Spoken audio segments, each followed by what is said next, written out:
No primeiro vídeo a gente viu ponteiros, vetores e arrays, como isso é armazenado em memória. Como eu prometi, a gente vai ver agora uma aplicação, mas nós ainda vamos continuar fuçando no motor de carro, né, procurando ver como funciona um pistão, virabrequins e etc. Tá? Antes de pegar no próprio volante.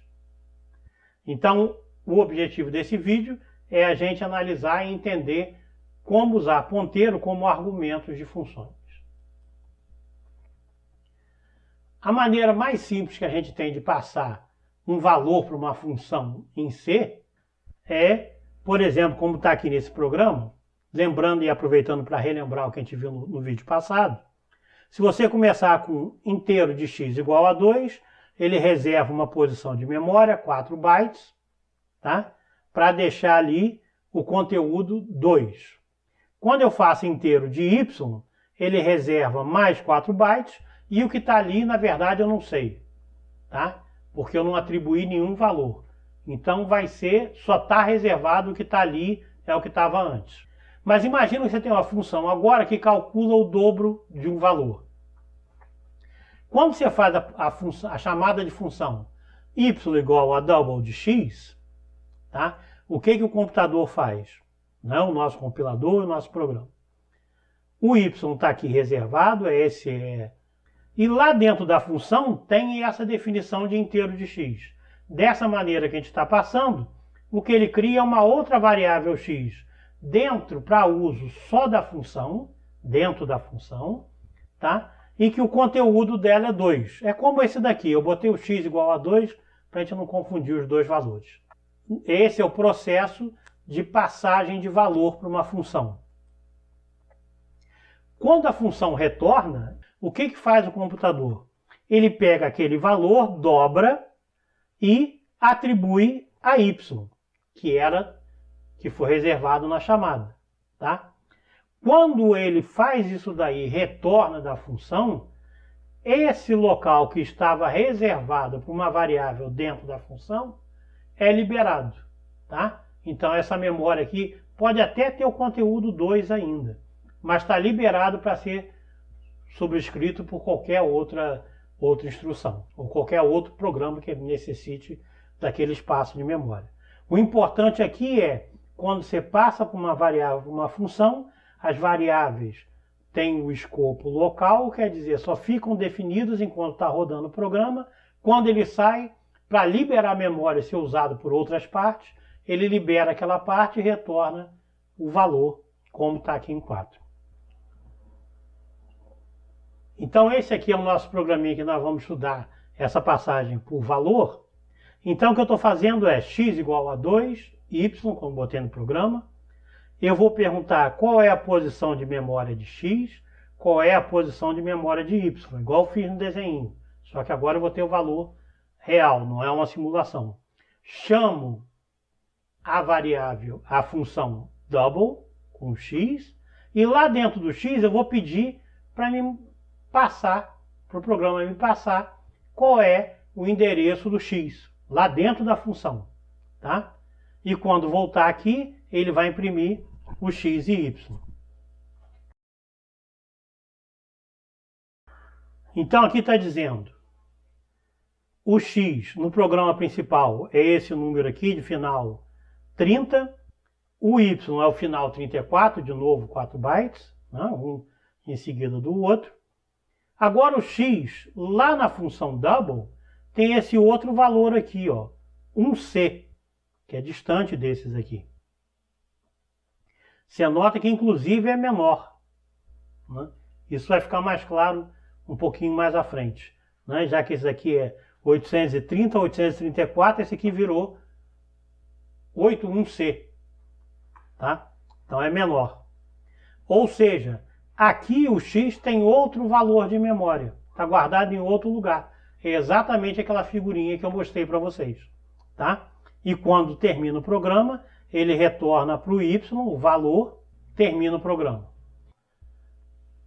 A outra maneira de passar não é por valor, mas é por referência. Quando eu quero passar então para a função double o valor de x que eu quero, eu vou passar o endereço. tá? Eu passo o endereço em que o x está armazenado. Então ele joga lá dentro, ele tem essa informação do endereço, faz a conta lá dentro da função, ele bota naquela posição de memória, naquele endereço que ele sabe qual é, que tinha sido definido no programa principal, faz a conta, bota o valor lá e desaparece. Não precisa mais armazenar essa informação, que o valor ali já foi atualizado. Não é como o outro, que o que é passado é só o valor. Aqui é passado o endereço da onde ele deve colocar o resultado. A gente faz isso passando então o endereço, e aqui a função tem que ser, já que é o endereço, a gente recebe como se fosse um ponteiro. A operação então é feita com ponteiro, né, de x vezes 2. Então esse é o nosso programa. O que eu vou imprimir aqui é quanto que o x vale, né, aonde ele está armazenado. Vou passar agora qual é esse valor onde ele está armazenado e vou pedir para imprimir esse valor lá no double, tá? Na minha função. Lembra que quando eu passo por valor, eram valores diferentes, né? Porque tinha um escopo local. Então vamos ver como funciona essa função. Agora olha o resultado. O x no programa principal é o final 1B4, e lá dentro da referência ele tem o mesmo valor, 1B4, tá? E aí no final ele retorna x nessa mesma posição, como era de esperar. Então o que ele faz isso, é quando você passa para o valor, passa o valor, a função trabalho que tem que trabalhar, joga todas as variáveis fora, exceto o valor que ela retorna.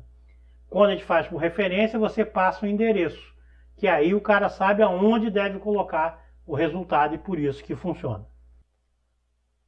Usando o nosso esqueminha, então o que a gente faz é inteiro de x igual a 2, reserva uma área na memória, bota ali o valor. Quando eu chamo o double, eu passo o endereço, então o endereço é A0, né? Não passa o valor 2, faz o endereço A0. Aí o que o programa faz? Quando ele faz ponteiro de x igual a ponteiro de x vezes 2, ele pega o conteúdo daquele endereço que ele tem acesso. É isso que a função tem acesso, a esse valor aqui, qual é o endereço onde está. O valor ali é 2, então ele multiplica por 2 e coloca o resultado nesse mesmo endereço. Então, facinho entender como se faz passagem de referência na memória. Finalmente, terminou a função. O que acontece? Aquele ponteiro de x é eliminado, eu volto a ter somente o meu x igual a 4 lá na minha função. Nós vamos ver agora como é que a gente pode passar um array e receber um array de uma função. Isso é a grande sacada da gente poder trabalhar com ponteiros. Então o que nós vamos fazer agora é, eu tenho um vetor A, de novo os 5 primeiros pares, eu vou passar esse vetor A para a minha função double. Olhando aqui, já que eu não passo o endereço, parece que isso aqui é uma passagem de valor. Aproveitando a chance, esse programa aqui está facilmente escalável e está geral. Quer dizer, isso eu gostaria de ver que vocês tivessem esse hábito. Por exemplo, aqui o A, eu não botei nem qual é o tamanho do vetor. C permite isso. Aqui tem 5. Se eu puser um elemento mais aqui, 12, eu não preciso alterar essa linha, só colocar o 12. E ao calcular n, pegando o tamanho do array em bytes e dividindo pelo tamanho de um elemento, eu tenho um número de elementos. Então eu não preciso nem passar o número de elementos. Eu falo para o programa calcular isso daí. Então eu só vou colocando números aqui. Pronto. E vou compilando e vou rodando. Então é um programa que eu preciso mexer muito pouco para fazer boas alterações nele.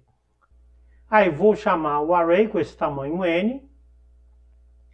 Aqui está o int de n, e aqui, olha só o que eu estou fazendo. Eu estou multiplicando cada elemento por 2.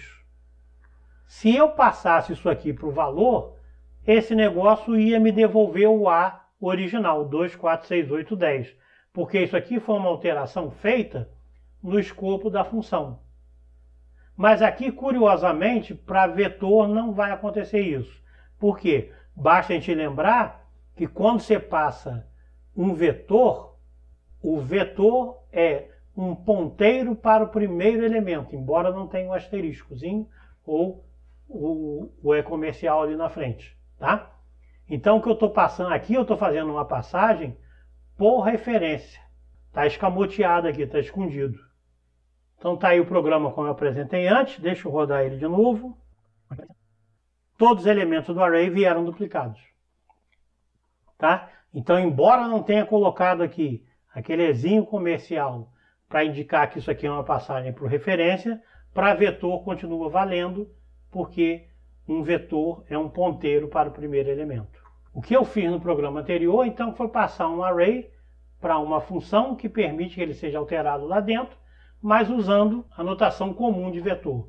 Como é que a gente pode fazer isso usando ponteiros? Eu vou começar aqui fazendo um errinho, já vou avisar vocês. Mas é bom a gente aprender com os erros e depois eu passo a fórmula correta. Então o programa principal praticamente não se modifica. Eu tenho A, eu tenho I, eu vou fazer o seguinte, calculo N, vai estar igual ao outro programa. Observa que eu não passei o valor de N aqui, tá? Eu estou passando o ponteiro. O que acontece dentro da função?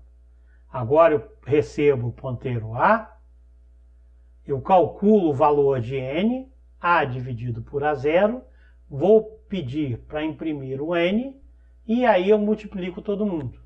Vamos ver o que dá isso aqui. Primeiro detalhe, não tem nem erro, nem aviso. Vamos rodar o programa. Opa, aqui ó, 4, 8, 6, 8, 10. Ele fez o dobro corretamente para os dois primeiros elementos. Não é à toa, porque ele achou com n igual a 2 que o tamanho do vetor era 2. Eu não passei. Lá dentro ele tentou adivinhar e disse que era 2. Então ele fez o dobro somente para os dois primeiros valores. Não fez para os outros 3. Né? Então por que isso? É porque eu não passei a informação correta de qual seria o tamanho do vetor. Então eu deveria ter feito aqui no programa principal, passado a variável 4, 8, 12, 16, 0 e 20. Perfeito, n igual a 5, agora funcionou. Então o programa ficou muito parecido com o anterior, que antes eu botava aqui int de A, colchete, abre colchete, fecha colchete, é a mesma coisa que você botar ponteiro de A, não alterou em nada. Tá? Então é tão fácil usar vetor quanto ponteiro, a gente não precisa ter medo de usar os dois. Como que você passa pela linha de comando alguma informação para dentro do programa? Mexer nas variáveis sem ter que alterar lá e compilar novamente. Tá? Você imagina que você vai vender um programa seu que você fez para o cliente, você diz o seguinte, o programa está funcionando beleza, você só tem que compilar toda vez. E o cara vai te perguntar o que é compilar. Então, para evitar isso, a gente faz esse programinha aqui. A gente precisa adicionar uns argumentos para a função main, que é uma função como outra qualquer. O primeiro argumento é do tipo inteiro e que vai te dar o número de argumentos que são passados na linha de comando. Aqui tem asterisco, abre colchete, fecha colchete. Que raio de notação é essa? Isso aqui, lembra, isso aqui é a mesma coisa que um ponteiro. Isso aqui é um ponteiro, então é um ponteiro de ponteiros. Então está significando que esse argv é, na verdade, uma matriz. É uma matriz de quê? De caracteres, ou seja, um vetor de caracteres é uma string. Então, o que a gente lê na linha de comando quando você vai dar o programa, são vários argumentos e mesmo que sejam números, eles vão ser entendidos como strings. Esse argc é o número de parâmetros que passado, e eu vou ler cada um deles e vou pedir para imprimir, aqui a gente imprime com %s, que é string, cada um desses argumentos. Vamos lá ver como é que funciona. Esse programa vai ser bastante útil para a gente. Então está aqui o programa, vamos rodar com os argumentos 1, A, 2, B. Tá? Então aqui ele diz o seguinte, O parâmetro 0, que é o primeiro parâmetro, é ponto parâmetros, ou seja, é o nome do programa que eu estou rodando. O primeiro parâmetro é 1, o segundo é A, o terceiro é 2 e o quarto é B. Tá? Então, se eu quiser passar, por exemplo, minha matriz é 2 por 2, eu posso passar ponto barra matriz 2 por 2 e leio lá dentro, né, as variáveis. Tá? Só que eu preciso transformar esse 1 e 2, que são números inteiros, aqui eles estão como strings. Eu vou fazer o seguinte, eu vou entrar só números como parâmetros e vou pedir para imprimir como inteiro, é %d. Para transformar esse cara, que é uma string, em inteiros, eu preciso dessa função aqui, ATOI, que é a sigla para ASCII, que é o conjunto de caracteres, é American Standard Coding. Ele está no Standard Lib. Se eu rodar agora 1.2.3.4, ele imprime ali a 0, porque eu pedi para converter o nome do programa, né? E converte o 1, 2, 3 e agora foram impressos como inteiro. Nota que o 3.4 virou 3 porque era um número inteiro. Tá bom? Então essa função aqui, a TOI, para transformar em double, é o ASCII to float. Tá? É confuso, mas é uma questão histórica. Então, em vez de ser ASCII to double, é ASCII to float. Então, nesse vídeo, o que eu mostrei para vocês é como são passados parâmetros para funções utilizando ponteiros, que é o que permite usar passagem por referência e permite também que a gente envie vetores e os recebam modificados ou não, dependendo da aplicação que você quer. Isso amplia bastante os poderes da linguagem C. No próximo vídeo, nós vamos falar de outro aspecto, que é de alocação dinâmica, que vai permitir com que a gente faça ainda mais coisas no nosso carrinho, mexendo o motor, né, e deixando mais macio, seguro e etc.